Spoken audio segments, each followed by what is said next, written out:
The words are still carved into my memory, sharp and cold, as if they were etched into stone the moment they left his lips. Logan Merritt leaned back in his oversized leather chair, that smug smile playing across his face as though dismissing me was nothing more than crossing off a line item on his to-do list. His office, perched high above Boston, was all glass and gleam. Floor-to-ceiling windows reflected the skyline, the Charles River winding like a ribbon beneath us. For him, this was the throne room. For me, it became the place where 5 years of sweat and sacrifice were discarded with one sentence. "Don't worry," he said with a smirk, fingers drumming casually on his mahogany desk. "Nobody will remember your contributions anyway." The remark hit harder than the severance papers I'd already signed. My chest tightened, but I forced my face to stay neutral. That had always been my strength, professionalism in the face of humiliation. I had given Merit Technologies every ounce of myself. 70-hour weeks. Nights when I fell asleep at my desk with code still running in the background. Holidays spent debugging systems instead of visiting my family in Portland. And all of it, every sacrifice, was brushed aside as if it had no meaning. I rose from the chair slowly, steadying myself. "I appreciate the opportunity," I said evenly, though the words tasted like ash. My voice was calm, collected, the voice of someone unwilling to give him the satisfaction of seeing me crumble. He didn't even look up from his laptop. His hair was perfectly styled, every strand in place, catching the soft glow of the afternoon sun. The skyline glittered behind him, almost mocking me. I knew in that moment that if I stayed any longer, if I allowed myself even a second more in his office, I might break. So I turned, heels clicking against the polished floor, and walked out with my head high. The reception area outside his office buzzed with activity. Assistants typed frantically, phones rang, conversations overlapped. Not one person looked up. Not one person acknowledged me as I passed, as though I had already vanished from their collective memory. I suppose Logan's words were already coming true. Down in the lobby, I clutched the strap of my leather bag tighter. Inside was a manila folder I had slipped from my desk before the meeting. It wasn't much in appearance, just papers, notes, signatures, but its contents mattered more than Logan could ever imagine. Architectural blueprints of the system, patent filings I had submitted in my own name, and contracts carefully drafted with my attorney years ago. Logan might believe I was forgettable, but I carried proof that I had been the very backbone of the empire he sat atop. Outside, Boston was alive with its usual noise, honking horns, the rush of pedestrians, the clatter of trains. Yet for me, everything felt muted, as if the city itself had paused to watch me leave behind a chapter of my life. I hailed a cab, slid inside, and let the city pass in a blur. When I arrived at my townhouse in Cambridge, I stood at the doorway longer than I should have. The house greeted me with silence, the kind that felt both heavy and comforting. I dropped my bag on the oak floor and pressed my palm against the cool wall, grounding myself. The refrigerator hummed faintly from the kitchen, and somewhere outside, a dog barked. Ordinary sounds, yet they reminded me that I hadn't lost everything. My home was still mine. My work, though unacknowledged, was still mine. And most importantly, my future was still mine to decide. I made myself a cup of coffee and sat at the dining table, staring at the folder. The weight of it seemed almost disproportionate to its size. Inside were the documents that tied the system, the one Logan depended on for million-dollar contracts, to me and me alone. He had no idea that his empire rested on foundations I controlled. The thought steadied me, even as the sting of his dismissal lingered. As the evening light faded, I allowed myself to wander through memories of the early days. Back when Merit Technologies was just a startup operating out of a cramped office above a coffee shop in Back Bay. Logan had been charming then, convincing investors with his vision. But it was I, hunched over my laptop until dawn, who built the infrastructure that made his promises real. I remembered celebrating our first million-dollar contract, the champagne cork popping against the ceiling tile. At the same time, I quietly worried about the stability of the code I had written 2 hours earlier. I remembered the thrill of seeing my design scale, the pride of knowing clients in London and Paris were relying on systems I had created. And yet, despite all that, Logan had chosen to erase me with a single sentence. I walked upstairs to my study, a small room lined with bookshelves and stacks of binders. On the desk sat framed photos, me with colleagues at launch parties, me holding the first server blueprint, me standing outside the office on the day we closed Series A funding. Looking at them now, I realize those moments weren't just company milestones. They were pieces of my life, pieces Logan thought he could discard. I sat down and opened my laptop. Evelyn Price's name glowed in my inbox. My attorney, my friend, the only person who knew the full extent of the protections I had set up years earlier. It was Evelyn who insisted that I file the intellectual property under my own name and draft contracts specifying conditional licensing. Back then, I thought it was unnecessary paranoia. Tonight, I realized it was the smartest decision I had ever made. I typed a quick message to her. We need to talk. It's time to review everything. Hitting send, I leaned back in my chair. Outside, the city lights twinkled through the study window. For the first time in weeks, I felt something other than exhaustion. I felt resolved. Logan believed nobody would remember my contributions, but he was wrong. I didn't need his validation, nor the shallow applause of a company that never truly saw me. The proof of my worth sat in that folder, in the contracts Evelyn and I had drafted, and in every line of code I had written. That night, as I lay in bed beneath the quiet hum of the ceiling fan, I repeated his words to myself, not as a wound, but as a challenge. Nobody will remember your contributions anyway. Let him believe that. Let him revel in his arrogance. Because soon, when the cracks in his empire widened, when the systems began to falter, when investors demanded answers he couldn't give, everyone would remember me. Not because I sought revenge, but because the truth had a way of making itself undeniable. I closed my eyes and drifted into sleep, not as someone discarded, but as someone waiting. Waiting for the moment when everything Logan dismissed would rise again, stronger, undeniable, and mine.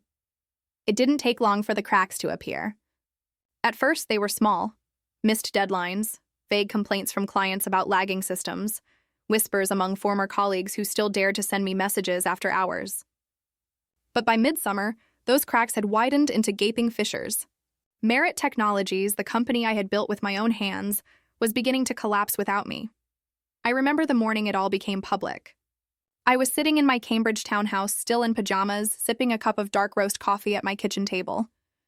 The sun streamed through the bay window, warming the oak floors, and I scrolled idly through headlines. That's when I saw it. Merit Technologies faces system failures in New York data center. Millions at risk. I leaned back in my chair and let the words sink in. The very servers I had designed, the infrastructure I had maintained through sleepless nights, had faltered. Transactions froze. Clients screamed. Contracts worth over $120 million annually now hang in the balance. Without the updates, patches, and oversight I used to provide, the system was crumbling under its own weight. Part of me felt a pang of sadness. I had poured years of my life into those systems. But another part of me, the part still stung by Logan's dismissal, felt a quiet, undeniable satisfaction. The empire he claimed was built on his charisma was showing its true foundation. And without me, that foundation was cracking. Within days, my phone became a beacon of desperation. It started with a trickle, a project manager asking if I could just consult for a few days, an executive assistant begging me to answer a call. Then came the flood. Senior vice presidents left voicemails filled with panic. One even cried on the line, promising bonuses if I would just step in. The irony was almost too much to bear. For years, my worth had been ignored, dismissed, and minimized. Now suddenly, I was the one person they needed most. I ignored every call. I had no intention of bailing them out for free. Logan had made it clear what he thought of me, and the board had stood by in silence. If they wanted me back, it would not be on their terms. Instead, I focused my energy where it mattered, on my future. I spent long hours at my study desk, that small room lined with bookshelves and quiet determination, working with Evelyn Price. Her townhouse in Charleston had become our war room. Over video calls, she guided me through each document we had prepared years ago. Together, we confirmed what I already knew. The intellectual property rights were airtight. Every blueprint, every algorithm, every line of code was legally tied to me. "You're sitting on a gold mine," Evelyn said one evening, her voice steady, her glasses perched low on her nose. "They can't operate without your consent.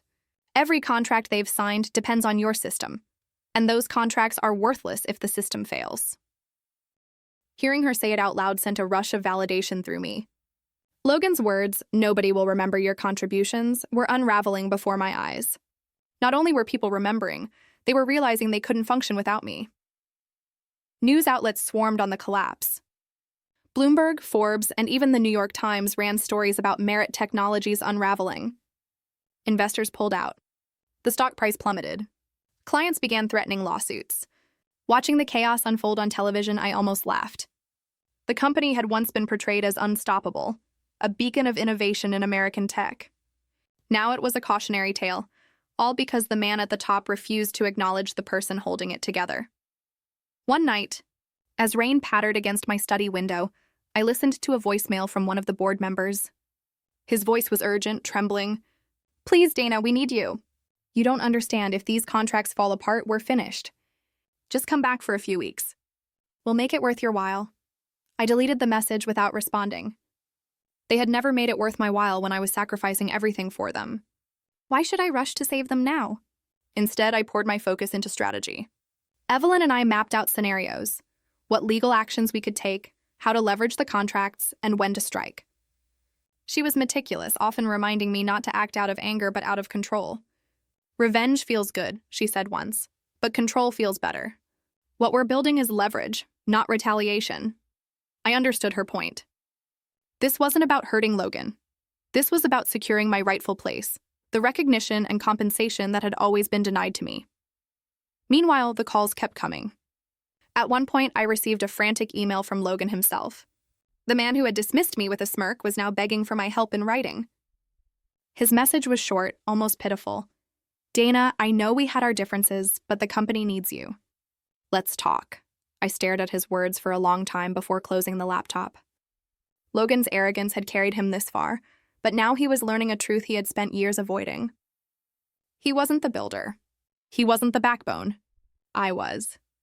As summer turned to autumn, the desperation grew louder. Investors began demanding answers from the board, and lawsuits loomed. Every day, another headline reminded the world that Merit Technologies was spiraling. And every day, I stayed quiet, letting the weight of their mistakes pull them further down. There were moments when I questioned myself. Sitting alone at night, the glow of my desk lamp casting shadows across the study, I wondered if I was being too cold. Part of me still cared about the system I had built, about the people who once worked beside me. But then I remembered Logan's smirk, the way the board had sat in silence as he discarded me. They hadn't cared about me then. They only cared now because their survival depended on me. The irony was impossible to ignore. Logan had told me I'd be forgotten. Yet every news article, every desperate voicemail, every panicked investor proved the opposite.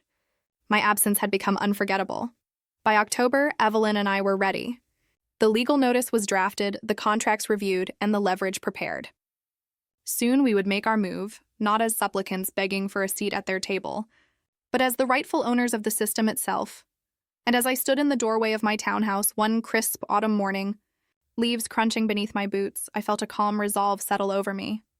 The company I had built was collapsing, yes. But out of that collapse, something new would rise. Something that belonged to me. Logan could try to erase my story, but the collapse itself was writing it louder than I ever could. By the time autumn settled over Boston, Merit Technologies was a shadow of the empire it had once pretended to be. The news was relentless. Clients withdrawing, lawsuits piling up, investors pulling millions out of the sinking ship. Every article was another reminder that Logan's arrogance had brought him here, but beneath the chaos, I knew the timing was perfect. The company was cornered, and cornered companies make desperate choices. Evelyn and I had spent weeks preparing. Late nights of phone calls, documents spread across my dining table, coffee cups stacking higher with each passing hour. She was meticulous, sharper than any attorney I had ever known. "We don't just want them desperate," she told me one night, her voice calm as she adjusted her glasses. "We want them to have no choice. That's where your power lies." The legal notice we drafted was clear and uncompromising. Either the company recognized me as the rightful owner of the system, or we would revoke all usage rights and pursue damages worth over $75 million. The figure wasn't arbitrary. It was the calculated sum of lost contracts, damages, and the value of the intellectual property that was tied directly to me. When the board announced an emergency meeting in Chicago, Evelyn and I knew that was the stage. It wasn't just another boardroom session. It was the moment where truth would replace arrogance. I flew into Chicago on a brisk October morning. The plane descended through gray clouds, the city's skyline rising like steel giants from the mist. As the cab carried me to the Loop, I felt something I hadn't felt in months: calmness. It wasn't arrogance. It wasn't revenge. It was the quiet certainty of someone walking into a room with undeniable proof. The boardroom was just as I had imagined: long, polished table, leather chairs, the faint smell of wood polish, and tension. Men in tailored suits whispered across the table, their faces lined with exhaustion and unease. Logan sat at the head, but the confidence he once wore like armor was gone. His tie was loose, his hair no longer perfect, his hands tapping nervously against the armrest. The chairman of the board, a silver-haired man named Richard Stanton, called the meeting to order. His voice was firm, but I detected the strain beneath it. They had gathered not for pleasantries, but for survival. Evelyn opened her case file and laid out the documents one by one, the sound of paper echoing in the tense silence. "Gentlemen," she began, her voice steady, her presence commanding, "we're here because my client's rights have been violated. Every system this company depends on, every line of code, every blueprint, belongs to her. Without her, your platform ceases to exist." The room fell silent. Some of the board members shifted uncomfortably in their seats. Logan tried to scoff, but his voice cracked when he spoke. "That's ridiculous. Those systems were built for Merit Technologies. We funded them. We own them." Evelyn's lips curved into the faintest smile. "You funded them, Mr. Merritt, but funding doesn't equal ownership. The intellectual property was filed under my client's name. The licensing agreements specify conditional usage, contingent upon her continued oversight. That oversight was terminated without her consent. Which means, as of this moment, you're operating illegally." She slid another document across the table. "If you dispute this, we'll see you in court, where we'll be pursuing damages of no less than $75 million. The number hung in the air like a guillotine. Several board members leaned forward, scanning the documents with furrowed brows. I watched their faces shift from skepticism to recognition to something close to fear. I remained silent through it all. I didn't need to speak. The proof was louder than anything I could have said. Finally, Richard cleared his throat. "Mr. Merritt, is this true? Were these filings made under her name?" Logan's face flushed red. "She worked for us. Everything she did was as an employee of this company." Evelyn didn't miss a beat. "Incorrect. While employed, yes, but the patents and filings predate her employment agreement. Moreover, her contracts with your legal department clearly outline that the system was licensed to Merit Technologies under limited terms. Your client list depends on that system, but you do not own it. She does." The silence that followed was heavy. I could feel the weight of it pressing down on Logan as one by one, the board members turned their eyes on him, not with admiration, but with blame. His confidence cracked, and for the first time, I saw him for what he was, a man who had built his empire on charisma, not competence. Richard leaned back in his chair, his hands steepled. "It seems we have a problem." His gaze shifted from Logan to me. "And a solution." The words were deliberate. They weren't looking at Logan anymore. They were looking at me. Logan slammed his hand on the table. "You can't be serious. After everything I've built, you're going to side with her?" Richard's expression hardened. "What you've built is collapsing, Logan. We've lost clients, our stock is in free fall, and now we're facing a lawsuit that could destroy us entirely. The board's responsibility is to this company, not to your ego." I almost pitied him in that moment. Almost. But then I remembered the way he had dismissed me, the way he had told me I would be forgotten.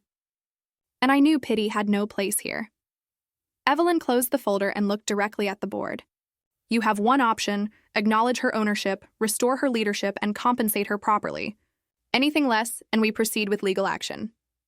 The boardroom was silent again, but this silence was different. It wasn't filled with fear, it was filled with decision. One by one, the board members turned away from Logan, their gazes settling on me instead. In that silence, his power evaporated. He had lost them. He had lost everything. I sat there, calm and steady, my hands folded neatly on the table. For the first time since the day I walked out of Logan's office, I felt the weight of justice shift in my favor. This wasn't about revenge. This was about truth. Undeniable, documented truth that no amount of arrogance could erase. When the meeting adjourned, Logan stormed out, his footsteps heavy against the marble floors. The board members approached me instead, their voices measured, their tone respectful. They no longer saw me as the forgotten engineer. They saw me as the leverage, the anchor, the leader they needed to survive. And as Evelyn and I stepped out into the crisp Chicago air, I felt the city buzzing around me, alive with energy. I inhaled deeply, the cool wind filling my lungs. For the first time in months, I wasn't just surviving, I was winning. The leverage wasn't just the documents in Evelyn's case file. The leverage was me, my work, my persistence, my refusal to disappear. Logan had tried to erase me, but instead, I had become the one thing he could never overcome. And deep down, I knew this was only the beginning. The weeks after the boardroom showdown in Chicago felt like a whirlwind. Though for the first time in years, it was a storm I controlled. Evelyn and I returned to Boston with contracts in hand, each page stamped with my ownership, my authority, my right to reclaim what had always been mine. Walking back into the company's headquarters was surreal. The same glass towers gleamed in the autumn sun, the same revolving doors spun endlessly as employees filed in, but everything felt different. I wasn't an overlooked engineer anymore, trudging into the building with a bag full of ideas that no one cared to hear. This time, I walked in as the person holding the future of Merit Technologies, or rather, the company that would soon bear my name. The first change came swiftly. Logan was stripped of his title. One by one, the board members voted him out, citing negligence, arrogance, and gross failure of leadership. Watching him leave that building for the last time, his once perfect hair now ruffled, his face pale with defeat, I felt no satisfaction. I thought I might revel in it, but instead, all I felt was a quiet certainty. Justice had been done. When the announcement came, the headlines blazed across every business outlet. Merit out, Whitaker in, new era for struggling tech firm. Reporters swarmed the lobby, shouting questions, flashing cameras. For years I had worked in silence, invisible to the world. Now, suddenly, everyone wanted to know my story. The board offered me the role of CEO, a decision they called unanimous. My compensation package included $10 million in salary and stock options, but when I signed the papers, it wasn't the money that made my hands tremble. It was the recognition. Finally, my name carried weight. My work, once dismissed, was now celebrated. I spent my first days as CEO walking the halls, shaking hands, and meeting the employees who had once avoided my eyes when Logan dismissed me. Some looked guilty, others relieved, but many looked hopeful. "We're glad you're back," one young developer whispered as I passed her desk. Her words struck me deeply. They hadn't forgotten me after all. They had simply been too afraid to speak up. Rebuilding wasn't easy. The damage Logan had done ran deep. Clients had walked away, trust had been shattered, and investors hovered on the edge of abandoning us completely. But I wasn't the woman who gave up when systems crashed at 3 a.m. I was the builder, the one who knew how to fix what seemed broken beyond repair. I held town hall meetings, explained our new direction, and showed them the proof that we weren't finished. Slowly, the tide began to turn. Clients returned, first cautiously, then eagerly. A London-based firm renewed its $20 million contract after seeing me back at the helm. An American bank in Chicago, once furious over the outages, signed a new deal after I personally walked their executives through the stabilized system. Each success was another brick in the foundation of something stronger than before. Yet amidst the chaos of rebuilding, I found myself longing for quiet. The townhouse in Cambridge no longer felt like enough. So I did something I had always dreamed of. I bought a farmhouse outside Portland. It wasn't extravagant, but it was mine. A sprawling piece of land with wide porches, green fields rolling toward the horizon, and a kitchen that smelled of pine when the windows were open. After years of fluorescent lights and server rooms, the farmhouse gave me space to breathe. Evenings became my sanctuary. I'd sit on the porch with a glass of wine, the fields glowing gold in the sunset, and think about the journey that had brought me here. Justice hadn't come through revenge. It had come through undeniable proof. Proof that my value couldn't be erased. Proof that no matter how hard Logan tried to push me into the shadows, the truth had always belonged to me. Sometimes I wondered what became of Logan. I heard whispers that he'd moved to a small office in New York, trying to start over. Part of me wished him well, though another part hoped he never forgot the day the board turned against him, the day his arrogance crumbled under the weight of truth. But mostly I didn't think of him at all. My life was no longer defined by his dismissal. It was defined by the work I was building now, by the recognition I had earned, by the people who finally saw me for who I was. I visited the Chicago office months later, walking into the same boardroom where everything had changed. The table was the same, the chairs were the same, but the energy was different. This time they greeted me with respect, not skepticism. Richard Stanton shook my hand firmly, his eyes steady. "You've saved us," he said quietly. "More than that, you've given us a future." His words stayed with me on the flight home. For years, I had carried Logan's dismissal in my mind like a scar. Nobody will remember your contributions. But standing in that boardroom again, I realized how wrong he had been. My contributions weren't just remembered, they had become the cornerstone of everything that remained. The farmhouse porch became my favorite place to reflect. On one evening in particular, the fields swayed in the cool breeze, and the sky was streaked with pink and violet. I sat with a journal in my lap, writing not just about contracts and clients, but about myself. About the woman who had once walked out of Logan's office with nothing but a manila folder, and about the woman who now sat here as CEO, landowner, leader. The journey hadn't been easy, but it had been mine. In the end, justice wasn't about destroying Logan. It wasn't about proving him wrong with anger or revenge. It was about proving myself right, with evidence, with persistence, with the undeniable truth of my worth. The forgotten builder had become the leader. The overlooked engineer had become the one they could no longer live without. And this time nobody dared forget.